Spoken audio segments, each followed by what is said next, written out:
pourquoi le Brexit qui s'annonce vous fait tellement plaisir, Nicolas B?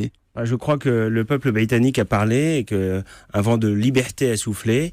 Les Britanniques ont exprimé clairement leur volonté de sortir de cette Union européenne. Il ne s'agit pas de sortir de l'Europe. L'Europe est une réalité. L'amitié entre les peuples européens est une réalité. Mais cette Union européenne, elle ne réalité géographique parce qu'ils vont sortir de l'Union européenne des instances européennes. Ça va se faire dans les 2 ans qui viennent, nous disait Isabelle Horry. Oui, mais encore une fois, ça c'est l'application du traité sur le fonctionnement de l'Union européenne, l'article 50. Mais la réalité, c'est qu'évidemment, c'est une occasion de construire l'Europe différemment. Je crois que les Britanniques ont toujours été prudents vis-à-vis de l'Union européenne. Ils en avaient perçu avant les autres les méfaits. Ils n'étaient pas dans Schengen, ils n'étaient pas dans l'euro. Aujourd'hui, ils montrent à nouveau la voie. Ils montrent qu'une autre voie est possible, c'est-à-dire la construction d'une Europe des peuples, d'une Europe de liberté, d'une Europe des nations.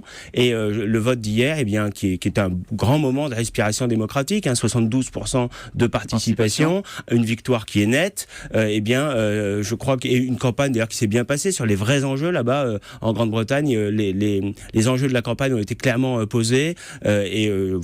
Aujourd'hui, le résultat est là. Est-ce que concrètement, vous, au Front National, après le Brexit, vous demandez un référendum sur un Frexit, sur une sortie de la France de l'Union européenne? Oui, bien sûr, d'autant qu'un récent sondage montrait que 57% des Français souhaitaient s'exprimer par référendum. Et la vérité, c'est qu'à chaque fois qu'une nation européenne s'exprime par référendum sur l'Union européenne, en général, le résultat est très critique sur le fonctionnement de l'Union européenne. Donc, il faut évidemment maintenant que les Français puissent s'exprimer, comme d'ailleurs les citoyens des autres nations, des autres États membres. Antonin André.